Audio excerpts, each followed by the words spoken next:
കുത്തിനറിഞ്ഞൂടെ നമുക്ക് നിൽക്കാൻ കഴിയില്ലാണ്ട് നിന്റെ മുത്തില്ലാതെ ജീവിക്കാൻ കഴിയില്ല നമുക്ക് അറിഞ്ഞൂടെ. നിന്റെ കുട്ടീന്റെ മുഖത്തെ മാറിപ്പോയല്ലോ.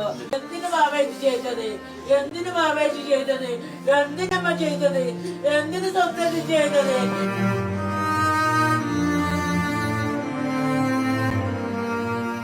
അമ്മ നിക്കണത് സമാധാനത്തിലാണ്. നിന്നെ കൊണ്ടുപോകണം മോനെ. അമ്മന്റെ കുട്ടി അയ്യോ എന്റെ കുട്ടി പോ.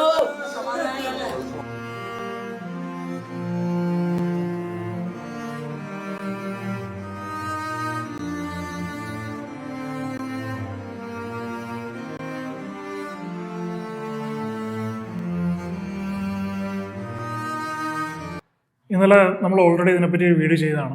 കുറച്ച് കാര്യങ്ങളും കൂടെ അതിനോട് ആഡ് ചെയ്യണമെന്ന് തോന്നി. കുറച്ച് കാര്യങ്ങളൂടെ അറിഞ്ഞപ്പോഴേക്കും കുറച്ച് കാര്യങ്ങളൂടെ ആഡ് ചെയ്യണമെന്ന് തോന്നി. അതുകൊണ്ടാണ് വീണ്ടും ഇതിനെപ്പറ്റി ഒരു വീഡിയോ ചെയ്യുന്നത്. അതായത് ഞാൻ ഇന്നലെ ഈ വീഡിയോ കണ്ടപ്പോൾ ശ്രദ്ധിച്ചൊരു കാര്യമാണ്. അത് കഴിഞ്ഞ് പിന്നെ എനിക്കൊരു ചെറിയൊരു ഡൗട്ട് ഉണ്ടായിരുന്നു. അത് കഴിഞ്ഞ് മറ്റൊരു വ്ളോഗറും കൂടെ സെയിം കാര്യം നോട്ടീസ് എന്ന് കണ്ടപ്പോഴാണ് എനിക്കത് കൺഫേം ആയത്. കാരണം എനിക്ക് മാത്രം തോന്നിയൊരു കാര്യമല്ല എന്നുള്ളത്. കാരണം ഈ വീഡിയോയിൽ ഇവർ തന്നെ ഇട്ട വീഡിയോയിൽ നമുക്ക് കാണാം ഒരു ബാഗ് ഇയാളുടെ ലെഫ്റ്റ് ഹാൻഡിലുണ്ടെന്നുള്ള കാര്യം. ലെഫ്റ്റ് ഹാൻഡിൽ ഇയാൾ ഇങ്ങനെ ഒരു ബാഗ് പിടിച്ചിട്ടുണ്ട്. അത് കഴിഞ്ഞ് ഇവരെ ടച്ച് ചെയ്യുന്ന ഇവരുടെ ചെസ്റ്റിൽ ടച്ച് ചെയ്യുന്നു എന്ന് പറയുന്ന ഈ സമയത്ത് ഇയാൾ ആ ഒരു കൈ മാത്രമല്ല സെയിം ടൈമിൽ അയാളുടെ മറ്റേ കൈ കൂടി ലിഫ്റ്റ് ചെയ്യുന്നുണ്ട്. അതായത് ഇങ്ങനെ പിടിച്ചിട്ട് ഈ ബാഗ് ഇങ്ങനെ മുകളിലേക്ക് ലിഫ്റ്റ് ചെയ്ത് ഇയാൾ ഫ്രണ്ടിലേക്ക് നീങ്ങുകയാണ്. അത് കഴിഞ്ഞിട്ട് ഫ്രണ്ടിലേക്ക് നീങ്ങാൻ വേണ്ടി ഇരിക്കുക. അപ്പം ഒരു കൈ കൊണ്ട് ഇങ്ങനെ ബാഗ് ലിഫ്റ്റ് ചെയ്യുന്ന രണ്ട് കൈ കൊണ്ട് ബാഗ് ഇങ്ങനെ പിടിച്ചിട്ട് ഫ്രണ്ടിലേക്ക് ഇയാൾ നീങ്ങുകയാണ്. അപ്പം അതാണ് സ്ലോ മോഷനിൽ നമ്മളിവിടെ കാണിച്ചിരിക്കുന്നത്.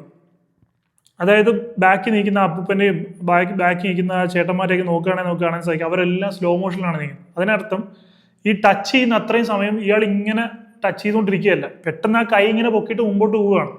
ഇത് ഞാൻ കുറച്ചുകൂടെ ഫാസ്റ്റ് ഫോർവേഡ് ചെയ്ത് കാണിച്ചു തരാം. അപ്പോൾ എത്രത്തോളം ഒരു സെക്കൻഡ് പോലും വല്ലതും ഉണ്ടാവുള്ളൂ ഇങ്ങനെ കൈ പൊക്കിയിട്ടാണ് മുമ്പോട്ട് നീങ്ങിയതാണ്. ഇനി മറ്റൊരു കാര്യം, ഈ ദീപക് എന്ന് പറയുന്ന ഇദ്ദേഹത്തെക്കുറിച്ച് മറ്റൊരു പെൺകുട്ടി പറഞ്ഞിരിക്കുന്ന ഒരു ഓഡിയോ ക്ലിപ്പ് ഞാനിവിടെ കേൾപ്പിക്കാം. നമ്മളിങ്ങനെ പിടിക്കത്തില്ലേ ഇരുന്ന് സീറ്റിന്റെ ഫ്രണ്ടിൽ ഇങ്ങനെ ബാക്കിൽ ഇങ്ങനെ മറ്റേ കമ്പിയില്ല അത് പിടിച്ചിട്ട് ഇങ്ങനെ ഭയങ്കര വേദനയായിട്ടിരിക്കും. പീരിയഡ്സ് ആയിട്ട് ഭയങ്കര വേദനയായിട്ട്. അപ്പോൾ പുള്ളി ചോദിച്ചു മോനെ എന്ത് പറ്റിയെന്ന് ചോദിച്ചപ്പോൾ എനിക്ക് അതാറ് നല്ല ഓർമ്മയുണ്ട് പുള്ളിയാണെന്നുള്ളത്.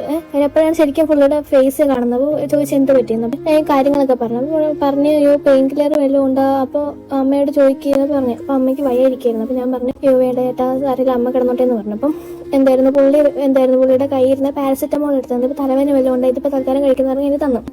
അങ്ങനെയാണ് മിണ്ടിയത്. അങ്ങനെയാണ് പറഞ്ഞ ഇങ്ങനെ പോയിട്ട് എവിടെയാ പോയിട്ട് വരുവാന്നൊക്കെ പറഞ്ഞു. ഇങ്ങനെ പുള്ളിയുടെ പേരൊക്കെ പറഞ്ഞു കുഞ്ഞുണ്ടെന്നൊക്കെ പറഞ്ഞു.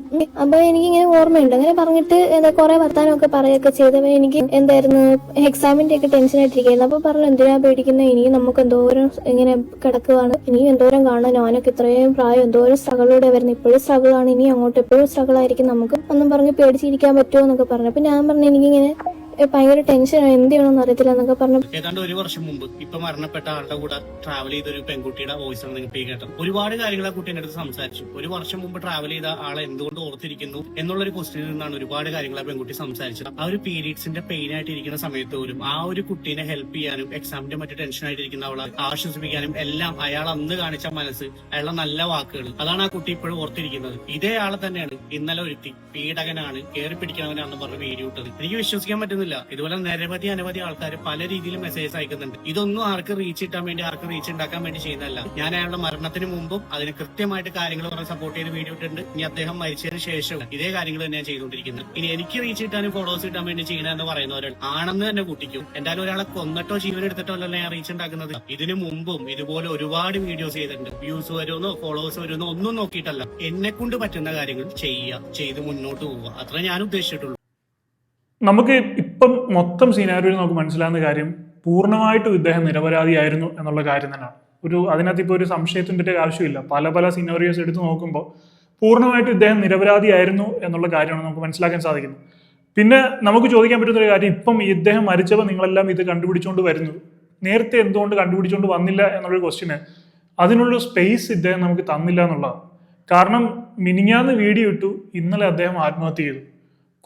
ഒരാഴ്ച ഇദ്ദേഹം ഒന്ന് പിടിച്ചു നിന്നിരുന്നെങ്കിൽ ഈ പറയുന്ന പോലെ വ്യാജ പ്രചരണം എടുത്ത് ഇത്രയും ഇദ്ദേഹത്തെ അപമാനിച്ച സ്ത്രീയെ ഇവർക്ക് തക്കതായിട്ടുള്ള ശിക്ഷ വാങ്ങിച്ചു കൊടുക്കുന്ന അദ്ദേഹത്തിന് തന്നെ കാണാമായിരുന്നു. ഞാൻ ഇന്നലത്തെ വീഡിയോയിലും പറഞ്ഞതാണ്, ഇദ്ദേഹത്തിന്റെ മരണ വാർത്ത കേൾക്കുന്നതിന് മുമ്പ് തന്നെ പല ആളുകളും ഇതിനെതിരെ പ്രതികരിച്ചു തുടങ്ങിയിരുന്നു. പക്ഷേ എനിക്ക് തോന്നുന്നു ഇദ്ദേഹത്തിലേട്ടൊന്നും അത് എത്തിക്കാണില്ല. ആളുകൾ പ്രതികരിച്ച ആളുകൾ എന്നെ എങ്ങനെ ഇത്രയും മോശക്കാരനായിട്ട് എനിക്ക് കാണുന്നത് എന്നുള്ളൊരു ഇതിൽ വീടിന് പുറത്തു പോലും ഇറങ്ങാതെ അത്രയും മാനസികമായിട്ട് അദ്ദേഹം ബുദ്ധിമുട്ടി കാണും. അദ്ദേഹത്തിന് അത് തരണം ചെയ്ത് നിൽക്കാനുള്ള ഒരു മനക്കെട്ടി ഉണ്ടായിരുന്നിരിക്കില്ല. അത് എനിക്ക് മനസ്സിലാക്കിയിടത്തോളം ഒരു സാധുവായിട്ടൊരു മനുഷ്യനാണ്. അത്രയും ഒരു മനസ്സിന് ബലവും കട്ടിയുള്ള മനുഷ്യനൊന്നുമല്ല. അപ്പം അത്രയും ഒരു മനക്കെട്ടി ഇല്ലാത്ത ഒരാൾക്ക് തീർച്ചയായിട്ടും അദ്ദേഹത്തിന് നമുക്ക് ഒരിക്കലും ഈ കാര്യത്തിൽ കുറ്റം പറയാൻ സാധിക്കില്ല. പക്ഷേ കുറച്ചുകൂടെ അദ്ദേഹത്തിന് ആരെങ്കിലും ഒരു സപ്പോർട്ട് കൊടുത്ത് അദ്ദേഹത്തിന്റെ വീട്ടുകാരോ ആരെങ്കിലും ഫ്രണ്ട്സോ ആരെങ്കിലും അദ്ദേഹത്തിന്റെ കൂടെ നിന്ന് ഒന്ന് പിടിച്ചു നിർത്തിയിരുന്നെങ്കിൽ, ഒരു 24 മണിക്കൂറോട് പിടിച്ചു നിർത്തിയിരുന്നെങ്കിൽ അദ്ദേഹത്തിന് തന്നെ കാണായിരുന്നു ആളുകൾ ഇതിനെതിരെ പ്രതികരിക്കുന്നതും. പക്ഷെ അതിനുള്ള സമയം പോലും ആർക്കും കിട്ടിയില്ല എന്നുള്ളതാണ് സത്യം. പിന്നെ മറ്റൊരു കാര്യം, സമൂഹത്തിൽ എന്ത് വലിയൊരു ചേഞ്ചിനും കുറച്ച് മനുഷ്യർ അതിന് ബലിയാടാവാറുണ്ട്. പിന്നെ മറ്റൊരു കാര്യം ചോദിച്ചോട്ടെ, സ്ത്രീകൾക്ക് ഒരു പ്രശ്നം ഉണ്ടാകുമ്പോൾ ചാടി ഇറങ്ങി വലിയ പ്രസിദ്ധീകരണങ്ങളും പത്രസമ്മേളനങ്ങളും ഒക്കെ നടത്തി കൊടുക്കുന്ന ഇവിടുത്തെ ഗവൺമെന്റും പോലീസും ഒക്കെ എന്തുകൊണ്ടാണ്? ഇദ്ദേഹത്തിന്റെ കാര്യം വന്നപ്പോൾ ജസ്റ്റ് ഇപ്പൊ കേസ് എടുത്തു എന്ന് എന്തോ അറിഞ്ഞു, പക്ഷെ എന്നാലും ഒഫീഷ്യലായിട്ട് അവരാരും വന്നിട്ട് ഇതിനെതിരെ പ്രതികരിക്കുകയോ അല്ലെങ്കിൽ ഇതിനെതിരെ ഒരു സ്റ്റേറ്റ്മെന്റ് പറയുകയോ ഒന്നും ചെയ്യുന്നില്ല. ഇപ്പൊ നമ്മളിപ്പം ന്യൂസിലൂടെ റീലിലൂടെയൊക്കെയാണ് അറിയുന്നത് ഇതിന്റെ കേസ് എടുത്തു അതാണ് ഇതാണെന്നൊക്കെ ഉള്ളത്. പക്ഷെ ഇതേ സ്ഥാനത്ത് സ്ത്രീ ആയിരുന്നെങ്കിൽ ഇപ്പൊ എത്ര രാഷ്ട്രീയ നേതാക്കൾ, എത്ര പോലീസ് ഉദ്യോഗസ്ഥർ എല്ലാം ഇവിടെ വന്നിരുന്നിട്ട് ഇതിനെതിരെ പ്രതികരിച്ചാണ്, ഇതിനെതിരെ സംസാരിച്ചാണ്.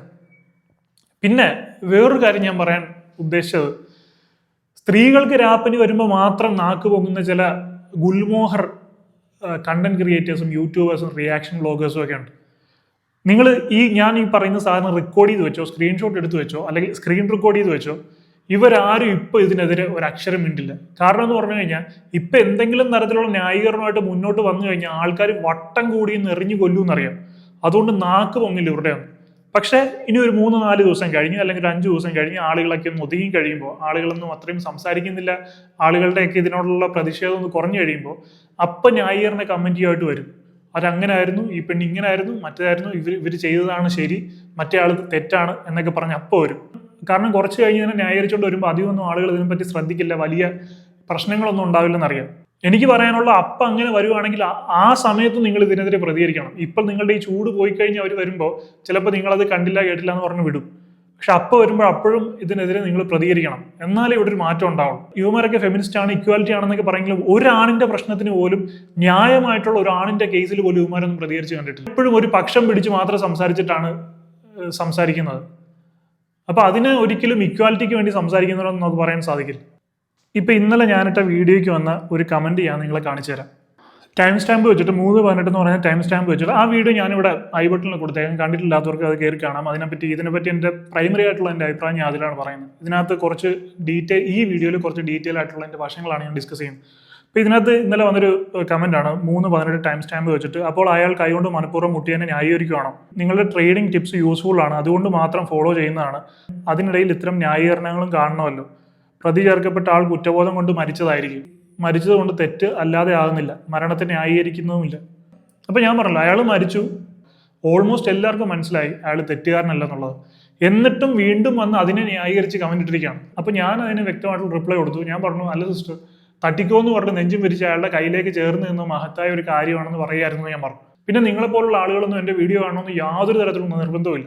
അങ്ങനെ കിട്ടുന്ന പൈസ എനിക്ക് വേണ്ട. കാരണം കുറച്ച് ഫീമെയിൽ വാലിഡേഷനും എൻ്റെ ന്യായവും നീതിയൊക്കെ മറന്നിട്ട് ഇവരെന്ത് ചെറ്റത്തരം കാണിച്ചാലും എന്ത് പോക്കത്തരം കാണിച്ചാലും അതിനെ ന്യായീകരിച്ച് നിൽക്കാൻ എൻ്റെ മനസ്സാക്ഷി കൊണ്ട് എനിക്ക് സാധിക്കില്ല. ഇവിടെ ഷാരോണിനെ ഗ്രീഷ്മ കഷായം കൊടുത്ത് കൊന്നപ്പോൾ വരെ അവർ ന്യായീകരിച്ച് സംസാരിച്ച പല ആളുകളും ഉണ്ട്. ഞാൻ പേരെടുത്ത് ആരെയും പറയുന്നില്ല.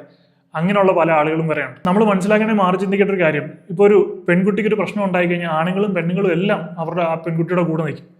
പക്ഷേ ഒരാണിനാണ് പ്രശ്നം ഉണ്ടാകുന്നതെങ്കിൽ ആണുങ്ങൾ പോലും അവൻ്റെ കൂടെ നിൽക്കില്ല എന്നുള്ളതാണ് സത്യം. അപ്പോൾ അതൊക്കെ തന്നെയാണ് ദീപകിനെ പോലുള്ള ഒരാൾക്ക് തനിക്കൊരിക്കലും ന്യായം കിട്ടാൻ പോകുന്നില്ലെന്ന് തോന്നുകയും താൻ ഇനി ജീവിക്കേണ്ട ഈ ഒരു ചെയ്യാത്ത തെറ്റിന്റെ പഴി പേറിയിട്ടാണ് ജീവിക്കേണ്ടതെന്ന് തോന്നുകയും അയാൾ ആത്മഹത്യ ചെയ്യാനും കാരണം.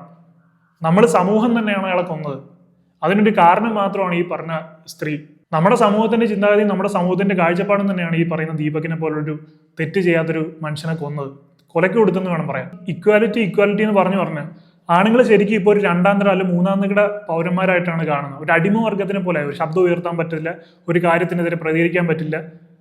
പ്രിഫറൻസ് കൊടുത്ത് ഇൻഇക്വാലിറ്റിയുടെ അങ്ങേ അറ്റം കൊണ്ടുവച്ചിട്ടാണ് ഇക്വാലിറ്റി പറയുന്നത്. ഞാൻ ഇന്നത്തെ വീഡിയോ പറഞ്ഞ പോലെ ഇക്വാലിറ്റി കൊണ്ടുവരൂ, അതാണ് എല്ലാവരും ആഗ്രഹിക്കുന്നത്. ഇക്വാലിറ്റി വരട്ടെ.